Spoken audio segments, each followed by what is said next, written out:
Welcome to our first Wednesday Wake Up Club breakfast of the new year.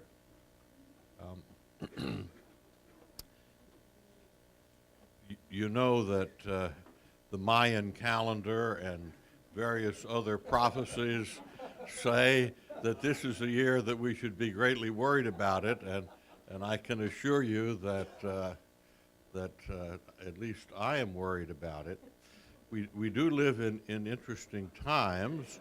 I give I give you as evidence of it last night's Iowa caucuses. If that wasn't interesting, I don't think there could be something interesting.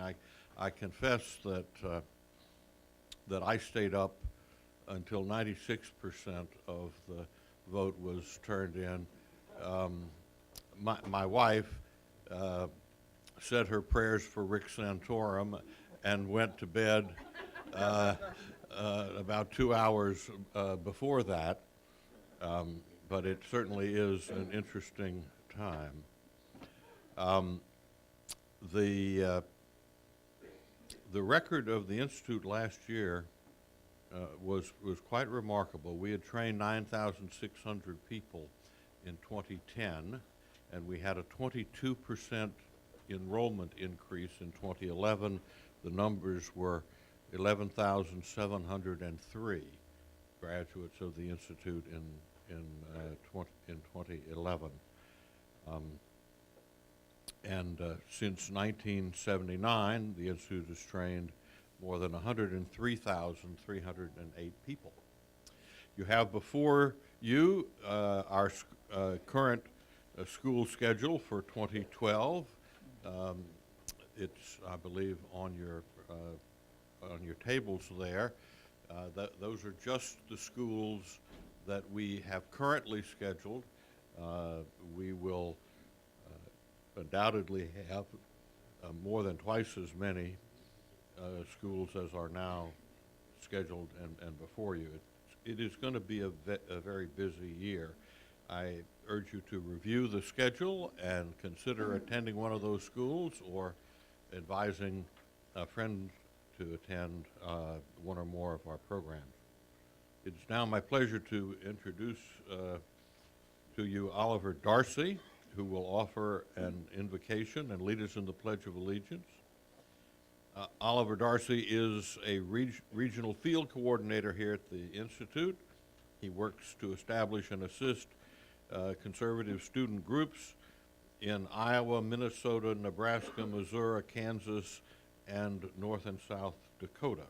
He is originally from Central California. Oliver is an alumnus of the University of California, Merced, where he majored in political science. Oliver, will you come up and give us an invocation and lead us in the pledge?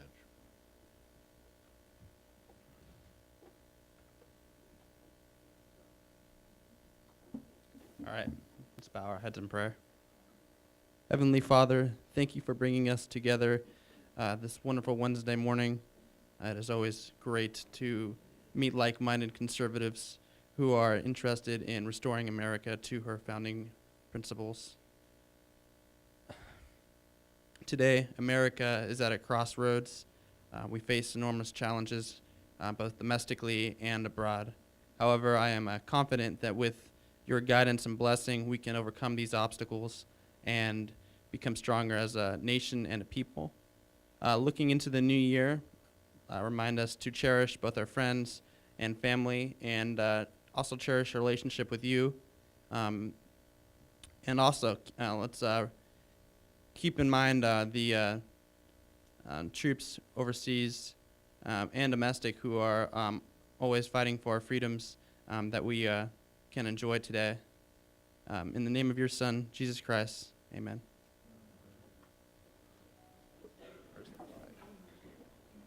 All right. I pledge allegiance to the flag of the United States of America and to the republic for which it stands, one nation, under God, indivisible, with liberty and justice for all. Thank you, Oliver. And now I present to you Miguel Moreno, who will give a report on Leadership Institute programs. Miguel is the International and Government Programs Director here at the Leadership Institute. He is from Bolivia. He interned here about 20 years ago, and we were fortunate to, after he formed the Leadership Institute Bolivia and brought people up here over the years, we were happy to have him come and work on our staff.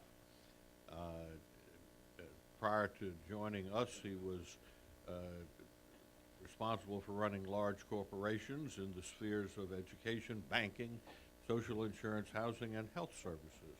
Miguel is a graduate of Regent University's MBA and MPA programs, and he's now a PhD candidate there.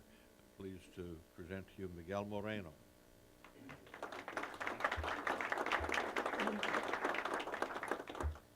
Thank you very much, Morton. And it's 20 years that I've done my internship here at the Leadership Institute in 1990. And I spent 5 months here with Morton Blackwell in the Leadership Institute, having a great time, learning many things, and that has opened later on some doors for me to come and study here in Virginia Beach at Regent University. And also, I was able to become a government official in Bolivia, and I was able to apply all the different tools and techniques and technology that I've learned here, opening the Leadership Institute Bolivia, that I was authorized to do that by Morton Blackwell. The report I'm going to give today is about the international department. Our mission is to identify, recruit, and help place international conservatives, what we call in Latin America and Europe classical liberals, people who have free market ideas. They are pro-family, pro-life, pro-free enterprise, traditional values. Throughout the world, there are people yearning for greater political freedom, greater privatization, the development of private enterprises, greater freedom for the press, greater autonomy of the judicial system, and greater economic independence and prosperity. These people seek the Leadership Institute to train them on how to win elections. And by the way, we have a group today of around 12 Mongolian students. If they make some noise, it's because they are translating back there.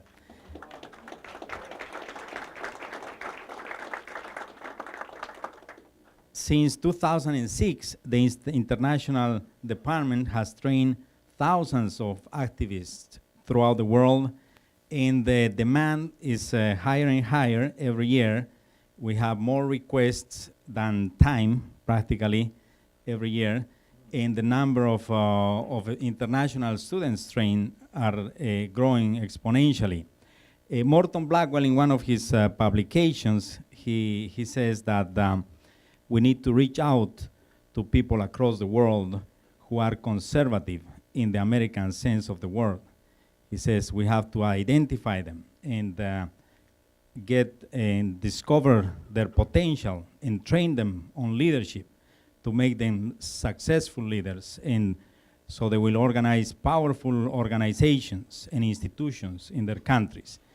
And he also says that anyone who believes the United States we love can survive in the long run if surrounded by a world full of socialist countries which have abandoned traditional moral values is badly mistaken. And that's absolutely true. And with a very small budget, we train thousands of leaders around the world with very good success stories that I'm going to share with you. The strategy is to build and work with pro-freedom coalitions around the world. We work with the Howard Center, Atlas Economic Research Foundation, the World Congress of Family, the Windows 414, the Fábrica de Héroes, Heroes Factory. We work with different organizations, nonprofits, many of them charities or businesses, chambers of commerce or hydrocarbons, and we organize different trainings around the world. And the strategy is to bring them together, develop strategies, win elections, build strong conservative nonprofit organizations, and also in some countries we help businessmen with the different trainings we do. And the second thing we do is train conservatives in political activism. We teach them political technology, all the methods and processes for winning elections and fundraising, and all the different schools we have here at the Leadership Institute. We do trainings here in Arlington, Virginia, where we hold from 9 to, we started with 1 school every year. Now we are holding 9 schools every year. Those are 1-week schools, and we have around 30 speakers coming, and we have presidents of different organizations, members of parliament, they come to teach. And many of the people that are receiving the training, some of them say, during this week, I have transformed my life. Or some of them will say, I could have read hundreds of books and I wouldn't have learned what I have learned here at the Leadership Institute in these few days. And we have some success stories in countries like Chile, where Morton Blackwell undertook more than 18 trainings during the years since 1994 to 2005. And members of parliament were elected at the UDI, is a political party. They were 11, then 17, then 24, then 36, then 34, and then 40. I remember 2 years ago we had a visit of the president of the parliament, the Senate, and the House of Representatives from Chile visiting us. Both of them were Leadership Institute alumni. In Mongolia, we've trained thousands of leaders here in the United States and also in Mongolia. And they won the presidential election with President Elbert Dorj, who in an interview in a main newspaper here in the United States, he said, Mongolia is the freest country in Asia, and I'm gonna emulate Ronald Reagan in his public policies.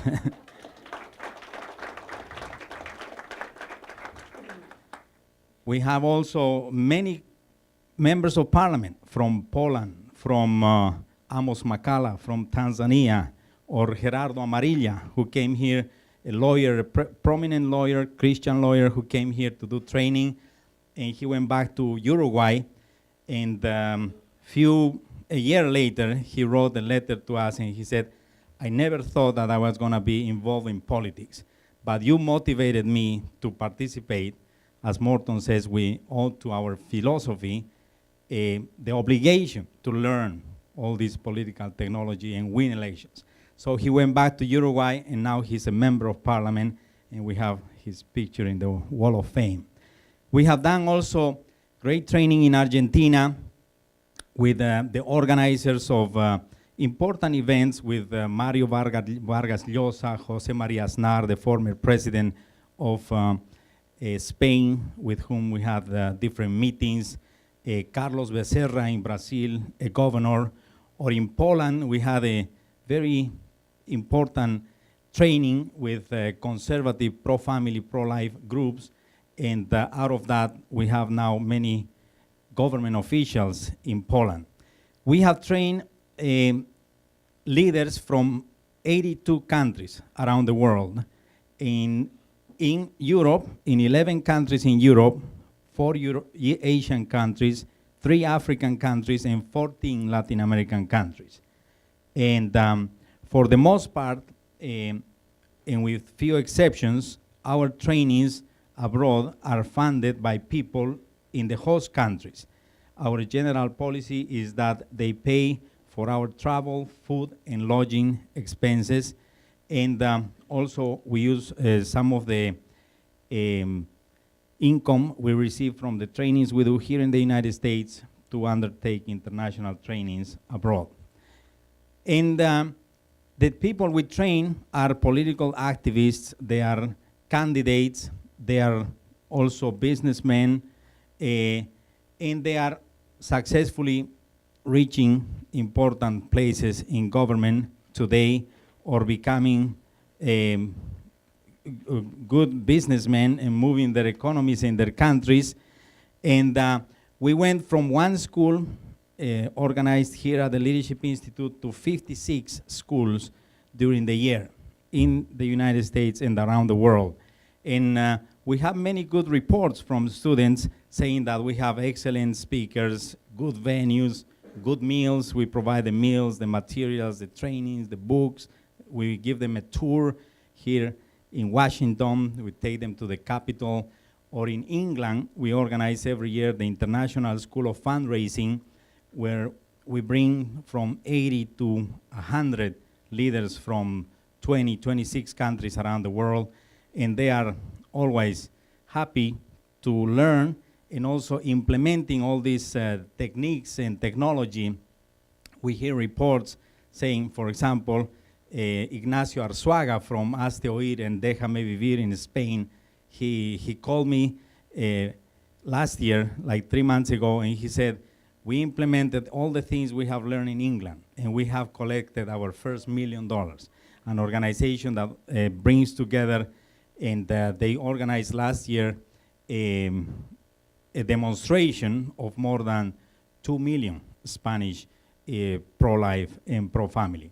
Our alumni around the world are supporting, upholding, and endorsing prosperity, free enterprise, free market, unity, the rule of law, privatization, and the respect for private property, peace and order, democracy, the respect for the inalienable rights of the people, freedom of politics, economics, conscience, transit, speech, communications, etc.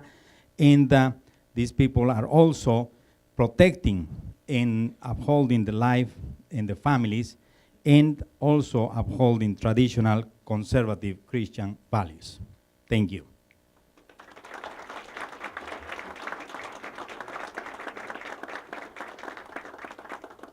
Thank you very much, Miguel. You're doing a great job for us. And now to introduce our outstanding speaker, I'm going to present to you Tyler Foote.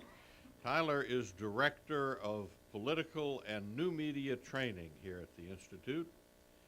Prior to working with us here, Tyler worked as the assistant to candidate Trey Grayson in his U.S. Senate campaign.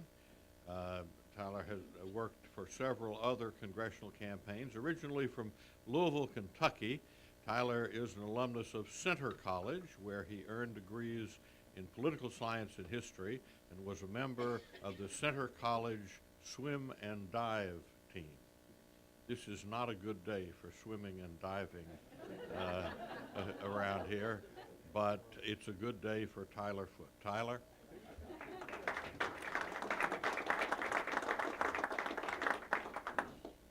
Thank you, Morton. And believe it or not, through college, I actually had to walk to the pool through mornings like these, and through deep snow as well. So I'm quite accustomed to this type of weather. I'm honored to be with you guys this morning, as I have the pleasure of introducing my friend and our speaker this morning, Mr. Paul Teller. Paul has been active in the conservative movement for over 20 years now. He currently serves as the executive director of the Republican Study Committee, where he acts as the conservative movement's point man on the House by setting and implementing the strategy for the RSC's policy, communications, and coalitions efforts. But Paul's work within the movement stretches back to his day as an undergrad at Duke University, where he graduated with honors, earning a BA in political science. Prior to graduation, he served as a research assistant at the American Enterprise Institute as a volunteer to the Bush Quail 92 campaign in Washington and North Carolina. After his time at Duke, he went right into American University's PhD program as a Dean Scholar in political science. While working toward his doctorate, Paul worked at the College Republican National Committee, where he was an advertising director for its national newspaper, The Broadside, and a general assistant on national conferences and public relations. In 1999, Paul earned his PhD after completing a dissertation on how the ideological distance between U.S. senators from the same states affects representation. He then became a professional staff member for the Committee on House Administration under Representative Bill Thomas in the U.S. House of Representatives. In early 2001, Paul joined the Republican Study Committee as a legislative director. As an LD, he was responsible for the legislative research, analysis, and strategy, as well as coalitions and communications work across a broad range of issues, including taxes, energy, financial service, labor, telecom, campaign finance, foreign affairs, budget, and trade. It wasn't long before Paul was named RSC's deputy director, where he continued with these responsibilities while also leading the RSC's outreach to K Street and conservative coalitions, as well as directing the 100-person conservative staff meeting. Paul continued his work as a conservative leader when he helped form the House Conservatives Fund, a PAC aimed at electing conservatives to the U.S. House of Representatives. Additionally, Paul was the senior policy advisor in 2004 for Bill Spada for Congress and was the president of the Duke Club of Washington from 2008 to 2010 and still serves on the club's board of directors. And he was actually recently appointed to the board of directors of the Duke Alumni Association. Paul regularly addresses political conferences and meetings and has made dozens of TV and radio talk show appearances. As executive director for the RSC, Paul has been a guiding light on the Hill for the conservative movement. He's a frequent faculty member at LI and has helped hundreds of aspiring politicos network their way into the Hill. With all of his accomplishments, it is no wonder the Washington Post has described Paul as one of the most influential conservative aides in Congress. Ladies and gentlemen, without further ado, Mr. Paul Teller.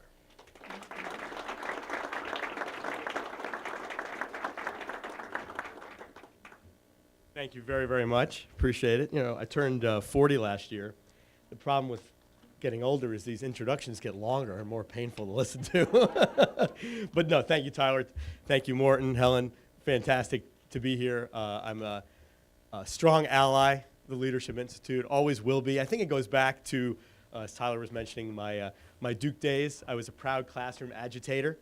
I didn't do as much formal conservative activism back then, but boy, I loved giving those professors a hard time and fellow students. I just loved bringing diversity to their worldview, you know, and I loved pointing out that fact to them that you grow up with liberals, you were educated by liberals, your family is liberal, you're here in a liberal college, you should hear something different. So that was a good time. So that emotionally is embedded in me, and I will always love the Leadership Institute for what it does. Morton and I are great allies in constant touch and with meetings and emails as recently as yesterday about strategy moving forward. Those of you who know me know I'm generally a smiley, optimistic guy, and I thought I'd continue that today. I figured, you're here early. Some of you may have just gotten off the plane from, Caribbean vacations or things like that or other such places. So who wants to be back here in 14, 18, 20 degree weather? I should at least provide some sunshine. So I wanted to offer today kind of a positive vision for where conservatives have been over the last year and where we're going. Maybe let me just quickly start by, for some of you who don't necessarily know what the Republican Study Committee is, give you a quick history. It's basically, think of it as the conservative action team. In fact, it temporarily held that name for a while, and we'll get to that in a second.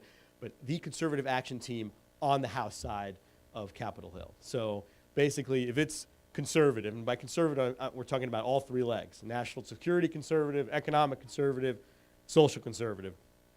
If it's the full spectrum conservative and has anything to do with House of Representatives, it probably comes from us, to us, through us, with us, things like that. So it's the epicenter for conservative activity on the House side. And it's fantastic to be there. It's been a tremendous privilege to be its executive director under the current chairman, who's Jim Jordan of Ohio, under the previous chairman, who was Tom Price of Georgia, also a fantastic leader, and then, as Tyler mentioned, deputy director and other positions under the four previous chairmen I served under: Jeb Henserling, these are some names you might know, Mike Pence, Sue Myrick, and John Shadegg, all great conservative leaders. So basically what the membership's role is, and our role as a staff to support them is to advance this three-legged stool conservative agenda in Congress, in the nation, pull the party to the right, frankly, pull the Republican Party to the right, pull the leadership to the right on the Hill, and also, quite frankly, force conservative solutions into law. I always say force because, as I think everyone in this room knows, conservative solutions don't just find their way into law. you know, in Washington, the pebble rolling down the hill is a liberal solution. Boulder being pushed up the hill is the conservative solution. So we're the boulder pushers. We're trying to do it. And I think we're getting there. Have we gotten to the top of the hill? Obviously not. The federal government is bigger this year than it was last year. So right there, in a sense, in a certain sense, we failed. But like I said, I do think there's some positives that we can look at. The main thing I would say, well, the two basic things, is the current on the Hill in the Republican Party has genuinely changed. And I really think that conservatives on and off the Hill have to thank to that. What do I mean by the current? Basically, it's similar to what I was saying with the boulders and the pebbles. The flow of spending. It used to be, in my early days at the RSC, sometimes as recently as 5 or so years ago, automatically spending increased. And what I mean by that, I don't even necessarily mean mandatory spending. I mean, like, within Republican circles, if you had a proposal, it increased spending. That was what you did. It was by nature going to increase. If even under some of the most conservative leaders in Congress, and frankly, even under some RSC proposals, spending would increase. The question was, well, let's control the growth of the increase, or let's reduce the amount of the increase, or let's not increase it as much as we did last year. I mean, to propose cutting something where literally it's less this year than last year, absolutely off the table, did not exist. It's almost hard to remember those days now, and I think that's great because that really has changed. Now the conversation is, what are we cutting and by how much? You can't even bring up the notion that we should increase spending on something. Frankly, even something we want to increase spending on, let's say defense spending or other things, you even can't say that without saying, okay, but we'll offset it over here. We never talked about offsets. Did Tom DeLay ever talk? No offense, but did he ever talk about offsetting spending increases? Not once. It was all about spending increases. Well, how much can we buy our way into the next majority? The Medicare prescription drug bill it being the perfect example. Let's spend more. Let's earmark more, and we'll keep that majority. For what reason, I have no idea, but we'll keep that majority. That really has changed. I mean, this last year has seen, thanks to the Tea Party and thanks to some of the members of the freshman class, and frankly, some rebirth of vision in existing conservative circles on the Hill, the conversation, the flow, the current is completely changed. In fact, the RSC used to be, when it would propose cutting some things, eliminating some programs, sunsetting some things, that was going against the current. Because again, the current was increasing spending. Now we're with the current. Now when you say, let's cut a program, let's eliminate something, let's sunset something, leadership is actually with you. Sometimes the degree is different. Maybe they don't want to cut as much or as fast, but it's not a ridiculous thing anymore to say to House Republican leaders, we should eliminate this program. They'll look at you, man.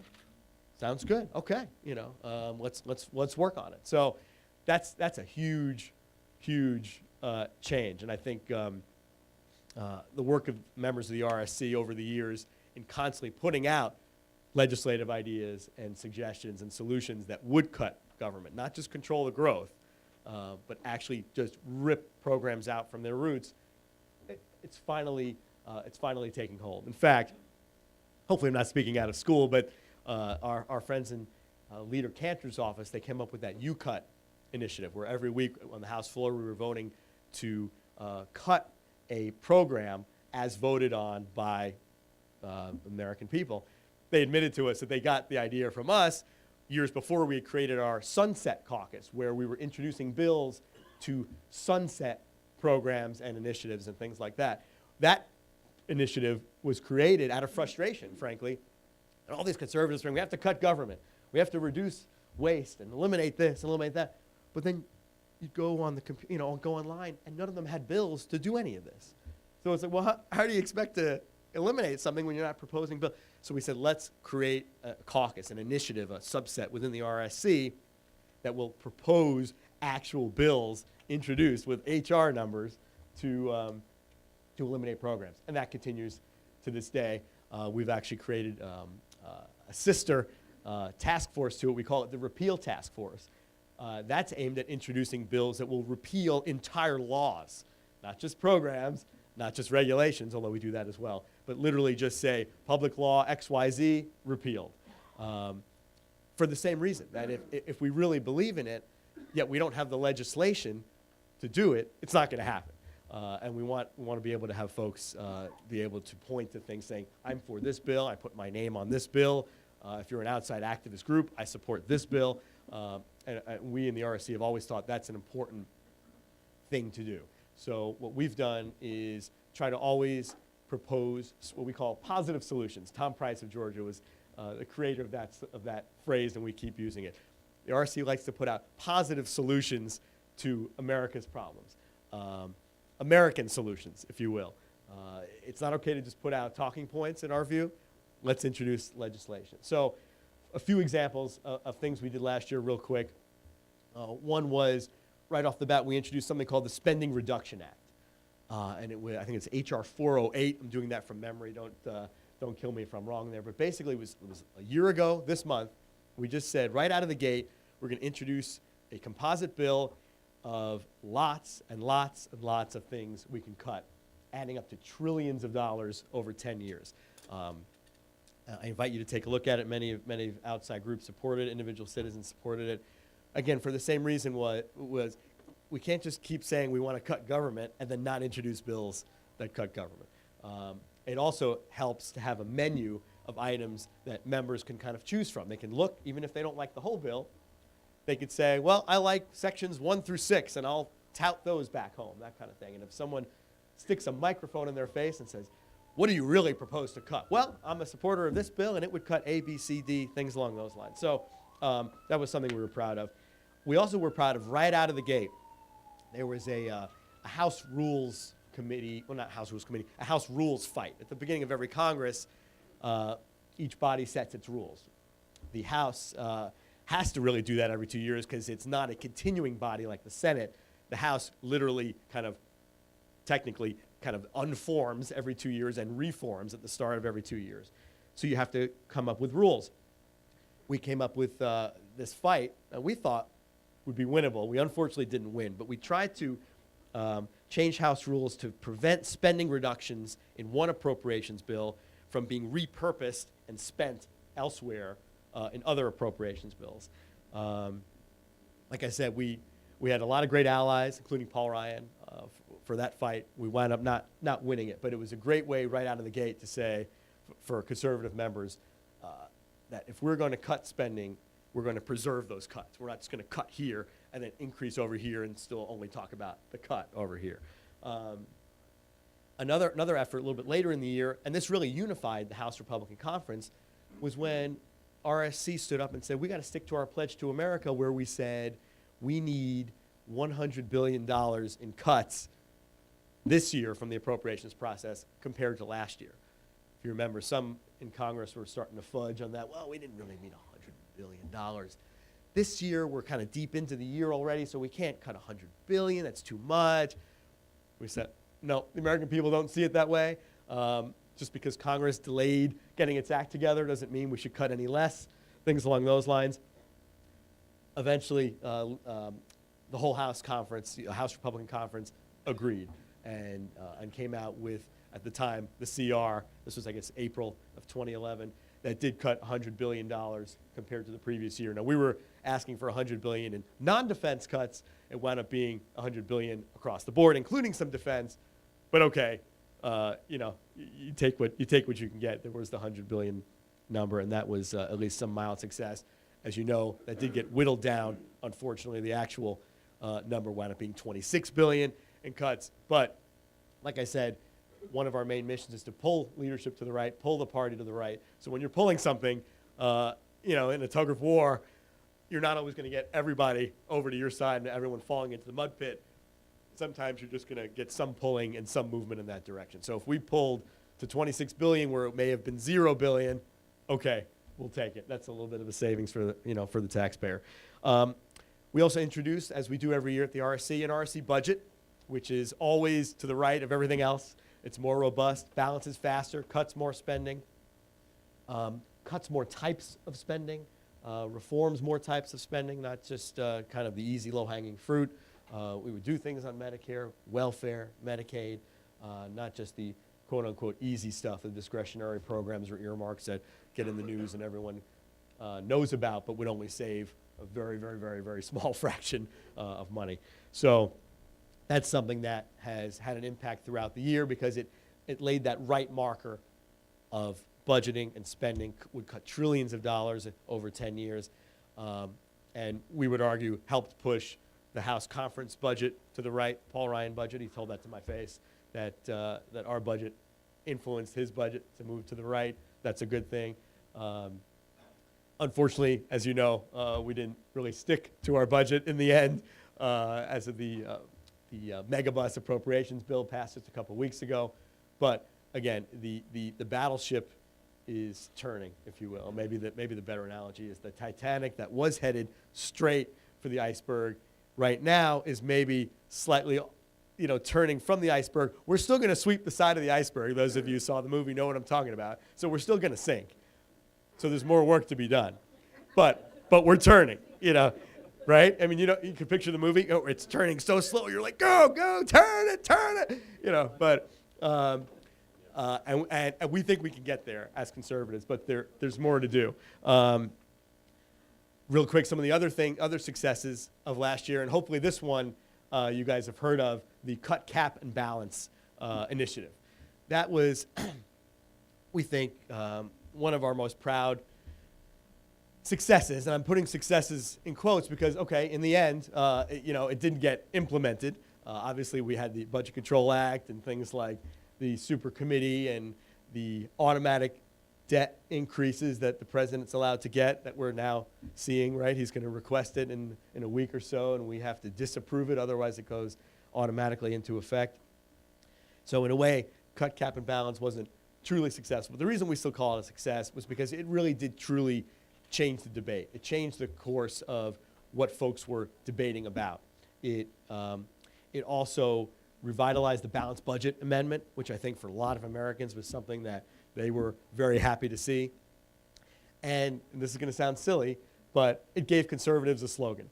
And we so rarely have slogans that fit on bumper stickers and that are meaningful, that express something in the bumper sticker. It's not just a slogan for the slogan's sake, but it literally expresses exactly what we feel. Let's cut spending.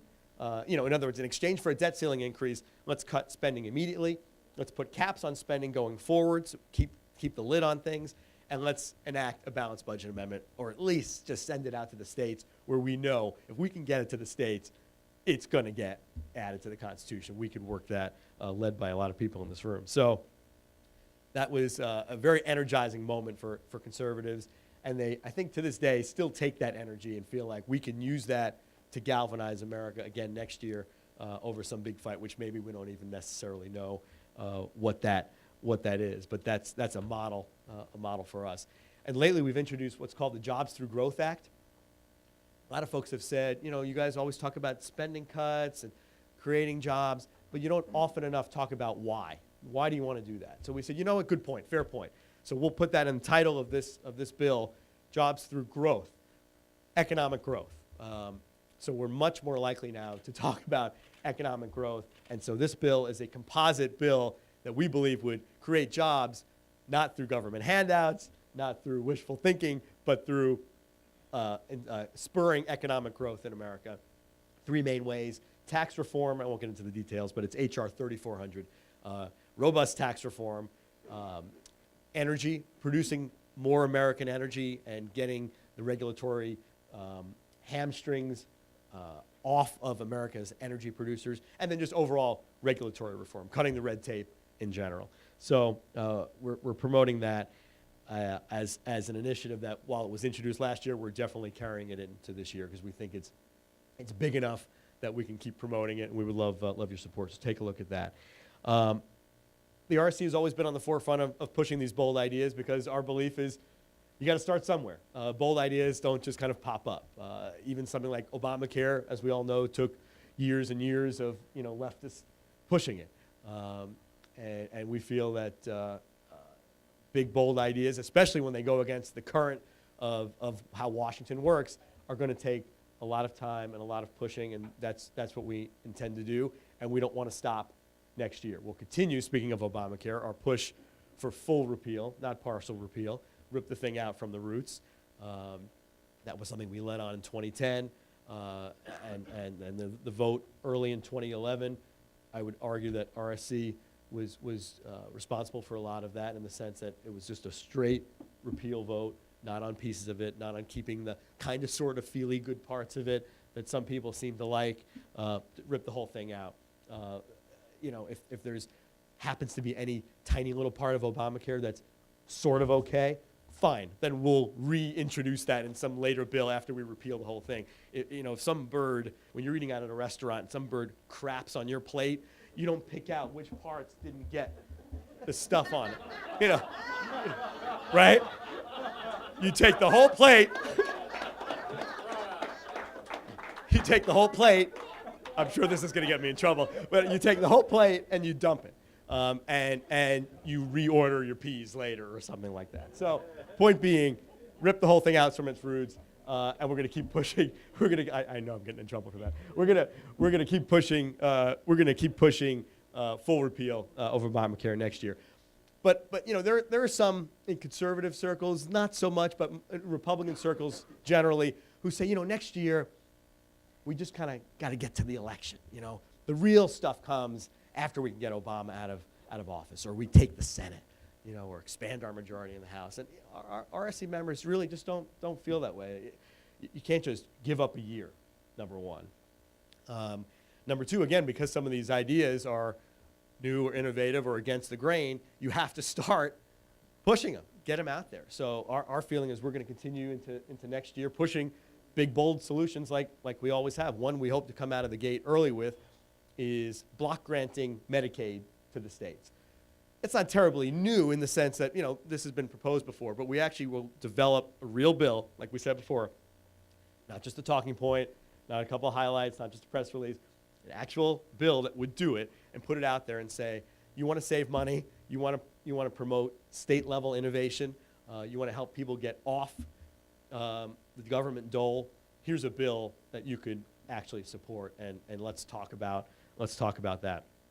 Other ideas that I would imagine will come forward, student loan reform is something we will be looking at, especially in its connection to increasing tuition prices. Federal employees reform, I would imagine that's something we will do, because we've done several small bills on that. For example, you know, not allowing automatic deductions of union dues. If you're a federal employee, you have to actually write a check if you want to belong to the union. We've done smaller bills like that, but we think maybe it's time to put together a composite federal employees reform bill, something along those lines. Immigration reform, a lot of people are scared of it. I think we may attack it, especially if it encourages increased high-skilled immigration, so that American employers can hire who they want to hire, when they want to hire, and keep them here for how long they want to employ them. We'll do another RSC budget, absolutely, which again should serve as that rightward marker of a 10-year plan for how you can truly cut spending in all parts of the budget, how you could cut taxes in many parts of the tax code, and how you can get to balance, not, you know, 2 generations ahead, not 1 generation ahead, but actually within 10 years or less. The RSC budget last year would have balanced within 9 years, which frankly is still a long time, but the numbers are so bad, we actually couldn't get to balance, even doing some robust things, before 9 years. I'd imagine we'd stay within that window when we do our RSC budget for this coming up year. And in general, you'll see themes of state innovation. Just take, how many things can we take out of the federal grips and give it back to the states? Transportation, it's a great idea. How can we inspire innovation at the state level in transportation, so that you know, any new road that's built doesn't have to have federal dollars coming into it, and maybe there's innovative ways to fund that at the state and local level. The most important thing, and I say this with all sincerity, and those of you who know me know that I mean this, we want your ideas. We really do. The RSC doesn't want to exist in a little bubble on the Hill where we try to come up with genius ideas, push them out there, and hope you'll like them. We want to hear your ideas, how can we best communicate them? How can we build coalitions around them? What bills can we introduce to reflect them? And go from there. So I would highly, highly encourage you to be in touch with me directly. In fact, let me just give you my email address real quick. It's paul.teller@mail.house.gov. So paul.teller@mail.house.gov. Be in touch with me directly, or check out our website. It's just rsc.jordan, as in our chairman, Jim Jordan, .house.gov. rsc.jordan.house.gov. Pop around there, sign up for weekly email updates. We even have a tab there that says RSC Solutions. It has a lot of the things I was talking about, some of the bigger, bolder ideas that we're pushing and have been pushing over the years. And it also has an archive of what we call legislative bulletins. We do an analysis of every bill that comes to the House floor from a conservative perspective. And we have that, I think, going back at least 10 years. So if you want kind of a conservative take on anything, from a post office renaming to Medicare prescription drugs, it's going to be on there. One last thing that I was asked to mention while I was up here is we have many RSC members in desperate need of interns, like ASAP. Not next week, like if you could start tomorrow, they're ready for you. If you or someone you know are interested, do you want to just get your foot in the door? Most of those will be unpaid, but it gets your foot in the door, get some Capitol Hill experience on your resume.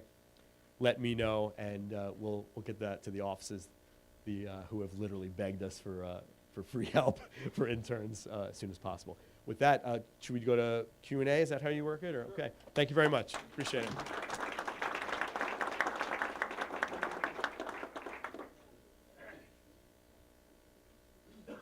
I don't often start off with a question, but I want to ask you about the interrelationship between the House Republican Study Committee, the House Conservatives Fund, and elections, because obviously lots of candidates who are philosophically already committed need to be brought up to speed with how to achieve things and get the ideas. What kind of interplay is there between candidates and your House Conservatives Fund and the RSC? Really appreciate it. Legally, we're at the RSC is a taxpayer-funded entity. I'm paid by you guys, by the taxpayers. And we're on Capitol Hill. So, from my desk on the Hill, using my official BlackBerry, can't do campaign work in that sense. Obviously, on private time, evenings, weekends, we very much do that through the House Conservatives Fund. We work with them. And by the way, I should have mentioned the chairman of the House Conservatives Fund is Patrick McHenry of North Carolina, someone you should get to know if you don't already, especially if you know a race.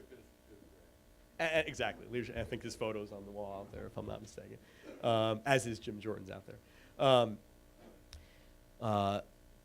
We constantly have candidates or possible candidates, people who are thinking about it or people who are actually doing it, come and meet with us, because I think they know that, if you want to get involved in the conservative world once you get to Washington, make the connections early. So what we usually advise is we're just in touch, again, off hours when we can, and have them work through the House Conservatives Fund. Sign up for our weekly emails. It sounds dumb, but you can see what conservatives are up to. And what we try to do with those emails is not just have a message from the chairman and include some stuff that the House floor is doing. We also try to highlight individual initiatives of individual RSC member offices. And I should have mentioned earlier, there are actually right now about 170 RSC members. It's huge. When I started in 2001, we had about 55 members. So there's more and more House members saying, no, I'm a conservative activist member and I want to be part of this team. So if you're a candidate or thinking about being a candidate, you sign up for the weekly updates, be in touch with the House Conservatives Fund, be in touch with us directly, and just kind of hear what's going on. And frankly, we like it, like I was just saying, we like it to be two-way. We want to hear what's going on out there that we could echo here. We love to connect with state legislators and folks at the state level. Are there great ideas there that we could either do at the federal level, if there's something that there is a state and federal nexus, or is there something that's going on at the state level that we, through our Sunset Caucus or Repeal Task Force, could boot out of the federal docket and stuff like that. So a little bit of a winded answer, but basically just come through me and I'll sort you to the right person, the right place. But be in touch with McHenry at the House Conservatives Fund.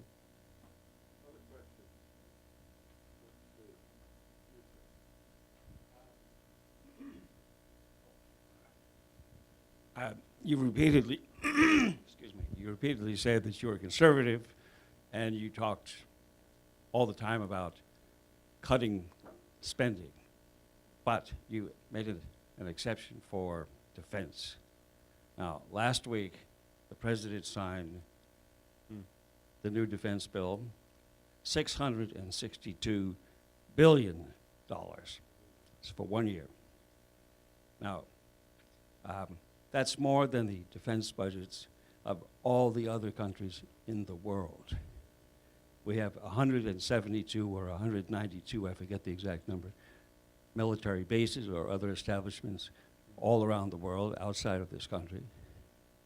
How do you justify that? As a conservative, how do you justify that kind of enormous spending on defense? Yeah, no, absolutely. It's a tough one to answer because our members within the RSC are truly split on that question. There are some leading great RSC members who are saying we need even more defense spending because we're not doing enough worldwide to, defend freedom fighters from Syria to Sudan, whatever. There's other leading great RSC members who say just basically what you were implying, that there's absolutely fat in the Pentagon and we can cut it and still be just as lean and mean, maybe leaner and meaner. So that's an ongoing debate within conservative circles. I think the ones who say we need more defense spending would justify that by saying that's at least something that's in the Constitution. That's at least something that keeps us alive. And we could easily afford increased defense spending if we truly cut the things that we are spending money on that aren't in the Constitution. But like I said, it's a raging debate within conservative circles. I have kind of, as I'm talking, I'm two different voices, from sitting on my shoulders from different members on that. So it's a split thing amongst conservatives. Apologize. Thanks, Mr. Teller, again. Tyler O'Neill from Hillsdale College. Mr. Teller has also spoken at our school, and we are glad to see him. My question is dealing with momentum. With Obama in office and with Obamacare passed and with a large percentage of Americans really angry about those facts, we have a momentum on the conservative side that hopefully will push us into 2012. The question is, how are we going to keep our message lively for the American people if we've won in 2012, if we've cut a lot of things, and if the Democrats come up to us and say, hey, look, you guys are hating on the poor, you're taking away jobs from a lot of people. How do we respond? Yeah, I mean, we'll have to get better at responding. What we've been doing out of the RSC is, frankly, trying to steal a page from the playbook of, you may have heard this name, Arthur Brooks, American Enterprise Institute, president over there. If you haven't met him or read his stuff, he's got a book out called The Battle, and he's got a part 2. Oh, God, he's going to kill me. What's that? Road to Freedom, I think, is the part 2 coming out within the next couple of months. What he argues is we speak as conservatives too often in budget numbers and baselines, and interest rates and things like that. We need to use more of the language that the left uses: morality, humanity, true human needs. And so we're starting to use that language.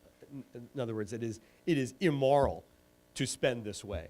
It is immoral to pass that kind of debt down to future generations. It is unconscionable. If you look at the interest spending alone, right now I think CBO is forecasting just interest to be somewhere in the neighborhood of $600 billion 10 years from now. Talk about the defense budget. $600 billion in interest. You get nothing for that. That's the money you get for overspending now. Unconscionable. So putting it more in moral terms, that will reduce the standard of living, that will make people worse off, that will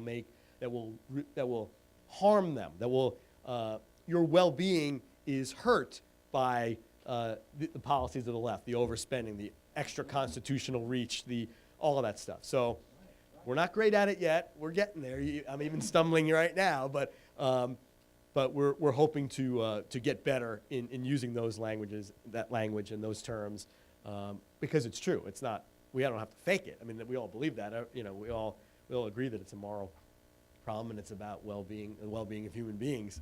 What we do here in Washington. So we just have to get better at saying it, conveying it.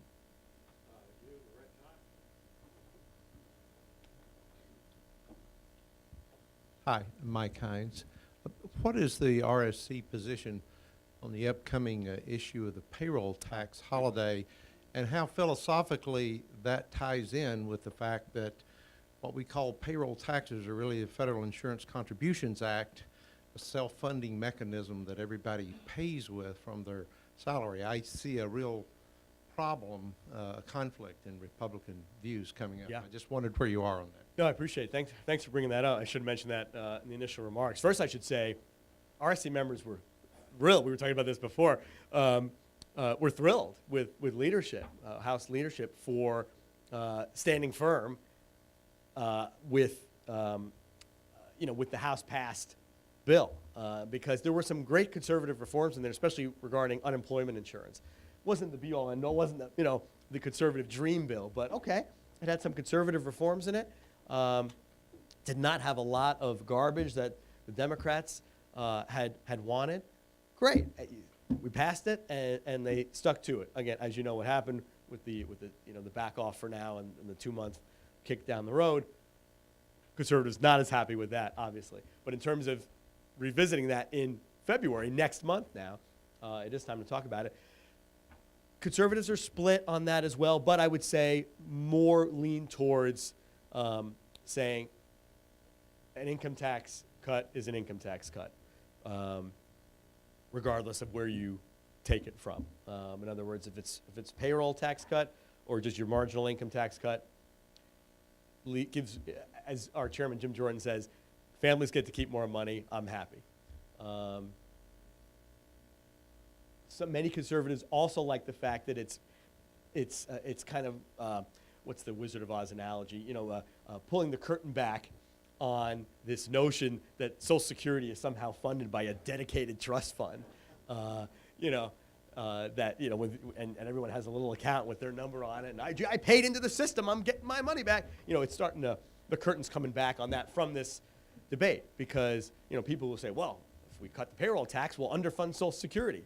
And then the reality is, no, it's just coming out of the general pot of the Treasury, where it has always come from. So, having said that, there are some great leading conservatives that absolutely make the point that, yeah, but you know what, that this tax is not necessarily the smartest to cut. If anything, you should cut the employer side of the payroll tax if you're going to do that. Some also don't like the notion of holidays in general. It's like repatriation.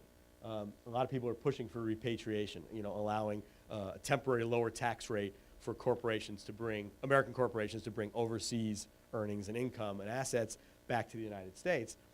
But some are saying, but if you just do it temporarily, that just means at some point those same corporations are getting a tax increase when it expires. So don't do temporary tax policy. Same thing with the Bush tax cuts. It should be permanent. These should be the rates. So there are some competing voices within conservative circles. I think largely, though, when we get to February, you'll see most conservatives saying, continue this payroll tax cut as is. Some may even saying, let's go further and cut the employer side as well, and cut spending. Why is to call it a payroll tax cut? Why do you use those words? That's not legally what it is. And you seem to be agreeing with the idea that, no, let's forget about, everybody paying their mandatory social insurance fund out of their wages, and let's just have the income tax pay it, especially the higher end rates. Well, that's the you're agreeing and moving totally away from the original concept of that program, and that's what I understand why a conservative would do. Yeah, I think most conservatives would love to get away from that and get into the notion of personalization of Social Security and actually make it real private accounts that they control. So some conservatives see this as that camel's nose under the tent, peeling the layers back of the onion and saying, now America is seeing that this is a lot of hooey, and you know, this isn't the greatest way to go about doing that, but if they're seeing that. But let me ask you this: so you say not call it a payroll tax cut? What would the phraseology be there? Well, legally, what we have here is, it's legally the Federal Insurance Contributions Act. So it's not a tax, it is an insurance contribution that's required. That's the way the program was sold, that's the way it's always been. That's the reason on my earnings, you know, I pay the first 6%, the employer pays the matching amount, because I feel invested in that. You know, I'm taking my first dollar of earnings to buy that program of disability, retirement insurance, and medical insurance in the old age and disability program. Republicans have kind of gone along now by calling it repeatedly a payroll tax. We're agreeing with the liberals who say, heck, we don't want people to really have to pay for this on their own. My goodness, we want to take it from all the rich corporations and the rich people right out of the income tax. They've got plenty of money. Forget it. You know, you keep all of the money that you earn up to the first, I don't know, till you get rich, you know, till you get to $70,000, $80,000. Yeah, I mean, I think we're buying into their program when we say, okay, we'll agree to cut this payroll tax, and you start a holiday, and it goes on forever. And then that's a fair point. That's a very fair point. point. Pay for it because we're conservatives and we have to offset it. Well, you know, ultimately you're going to have an income tax increase to do it. And the fact that, you know, we've agreed to this borrowing of the assets from the Social Security Trust Fund doesn't justify, you know, forgetting about the whole purpose of the program and the way it's funded and the individual responsibility that it represents. Yeah, no, I think a lot of conservatives see if they can, they've identified it as a tax to maybe better explain what it really is. In other words, They're wrong. it's government taking money from you. You know? Okay, Tax. we're going to try to do 3 quick questions that 3 people have their hands up. Hey, Rob Brantley, could you tell me if you believe the Republican leadership in the House will have a better year in 2012 than they did in 2011? In other words, they got rolled on every spending issue that came up last year. So my question is, what is the conservative strategy for injecting some testosterone into the spine of the House leadership? Yeah, to be honest, the way the payroll tax, whatever phraseology we're using, the way that bill played out a few weeks ago actually gave RSC members, I think, a lot of hope, because they felt like there wasn't a tremendous amount of fight in leadership circles thus far. This showed some of that gusto, and I think it said, you know, maybe we will go into this year, into 2012, with more of that gusto. We're going to, as we do at the RSC, push gently, encourage politely, force when need be, some of that robustness, and I think we do it as positively as we can. But in other words, not saying, you know, you have no spine, you're an idiot, by saying, here are our ideas. These are some conservative ideas. Oh, and by the way, look at how many people support them. Oh, and by the way, look at how well they poll. Oh, and by the way, this happens to be the morally right thing to do. And look, it happens to match with the Constitution. More of that. And I think they'll hear that, because, as we have pointed out, really the 2 main times last year when House Republicans were truly unified, not fighting each other, biting each other's heads off, were when leadership adopted 2 RSC ideas. The $100 billion cut in FY11 appropriations in the CR back in the spring, in line with the Pledge to America, when they came around to that, and 2, cut cap and balance, when they agreed, let's do that, let's put it on the House floor. Arms were around each other, moderates, conservatives, everything in between. So, I mean, I think we'll make that case, that when you know, not all that different from the presidential race. When you stand for something and push it assertively, you get rewarded from across the ideological spectrum. And I think we'll keep making that case. 2 more. This one here, and then Andrew Patterson, 2 questions. First, just your perspective on the probability or possibility of getting a constitutional balanced budget amendment introduced and passed. And then secondly, for accountability, just your insights on Fast and Furious, on holding these criminals accountable, and also for the Community Reinvestment Act, Barney Frank, et cetera. Yeah, no, exactly. Yeah, in terms of in terms of Fast and Furious, our members are very, very much on top of that, both legislatively, within the Judiciary Committee world, but even just regular conservatives sending out press releases, statements, op-eds constantly. This is not going away, and this is something that they want to hold Attorney General Holder accountable for. There's more and more calls for his resignation by individual members of Congress. I'm on a lot of their email lists to get their press releases just to see what our members are doing. More and more you just see Attorney General Holder should resign, that kind of thing. So this is absolutely not going away, despite the Christmas vacation, which sometimes, wipes memories clean. This is not being, being wiped clean. First, and BBA, right? The BBA, it obviously didn't play out in the most helpful way for us. Folks like Morton Blackwell and I wanted a more robust balanced budget amendment to be pushed robustly, if you will, by all on Capitol Hill. It didn't wind up being the case. The weaker version is what came to the House floor. That failed. So once the weaker version fails, is there any political room left to bring back a stronger version in the near term? That could be tough. We'll continue to push it, no question. But frankly, at least for 2012, the action may be in the states. It may be for the state activists and the state legislatures to say, I demand that this be a balanced budget amendment. Maybe they pass resolutions to that effect, or some are mentioning a constitutional convention. I'm not necessarily mentioning that. I'm merely reflecting that some are mentioning that. The point being that the activity, I think, for BBA next year might have to turn more to the states because of how it played out at the federal level in 2011. So.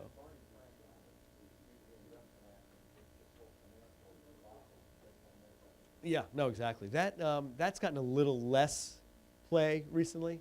I do think it'll come back, if nothing else, in this context of the insider trading stuff, which remains around very much. So look for it to kind of reemerge, maybe as part of that debate. So.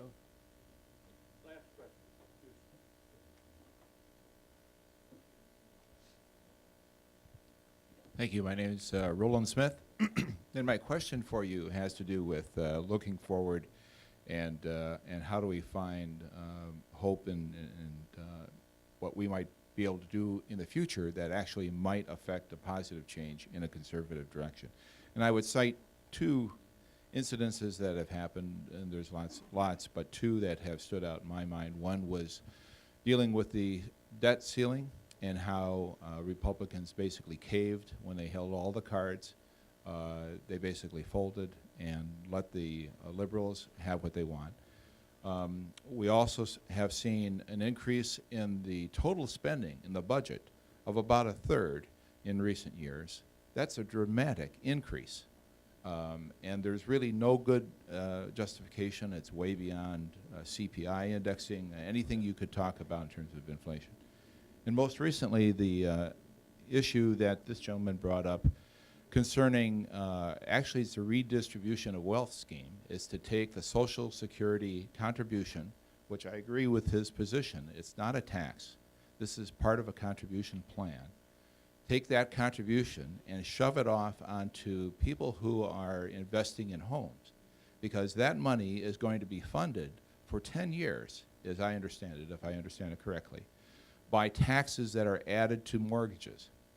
So with all those things going on, and we're trying to have glad noises about what we've been doing in leadership, how can we interpret that as good news, and how can we, what strategy is being put in place to change that direction so that we do have some intestinal fortitude and that we can stand up for clear conservative values and have some indication out there that can lead people to say, yes, those folks are conservatives and we can support them. So I'd like to know if there's some sort of strategy to sort of turn those things around. Yeah, no, I mean, and some of those things are bad news. I didn't mean to imply that, everything's rosy, let's go home, and no work left to be done.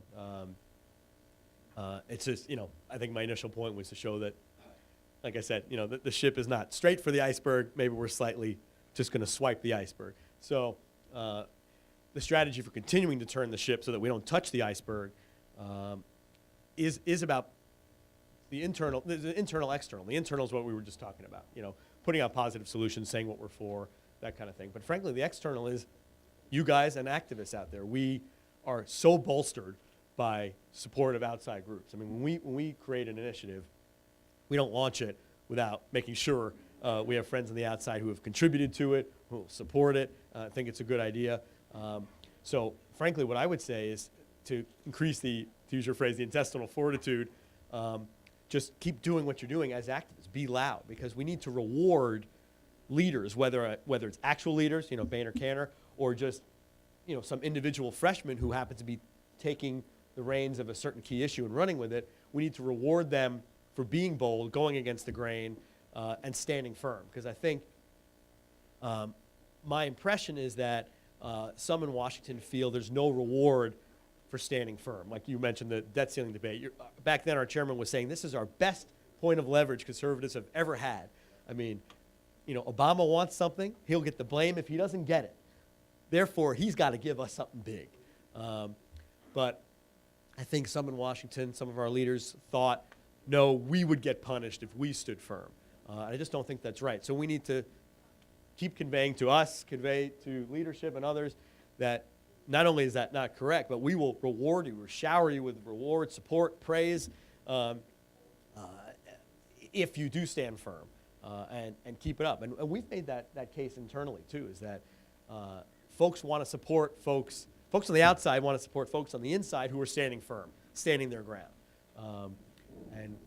But we need, keep telling us that, and that will, I think that will help restore some of that intestinal, you know, fortitude that you were talking about. But it's still an uphill battle. Like I said, there's some in Washington that say, let's just coast through 2012. Let's just get past the election. Things will be better next year. And we've kind of heard that before. We can't wait. It's the situation's too dire, and with each passing year, just the interest burden alone is enough to spur us to action, let alone all the other problems. But, really great pleasure to be here. So appreciate it. Thank you. We'll talk soon. Thank you. Thank you. Okay. Well,